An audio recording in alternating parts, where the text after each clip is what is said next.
দেখো আমি আবার চুলবুলি পান্ডের কাছে এসেছি। চুলবুলি পান্ডে দুধু ভাত খাচ্ছে, লজ্জায় মুখটা বন্ধ করে দিয়েছে।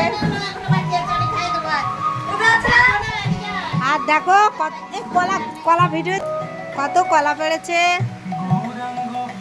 আমার গপু সোনার দেবে বলেছে, গপু সোনাকে কত কলা কাটা। দেখো রাধারানী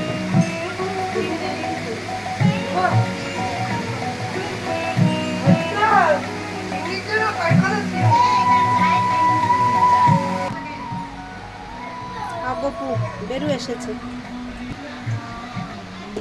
গপু আবার চলে এসেছে। বেরু বেরু খাটে একটু শুয়ে পড়তে পারো না? হ্যাঁ মিশু খাচ্ছে। তুমি বলতে তার থেকে খাচ্ছ না।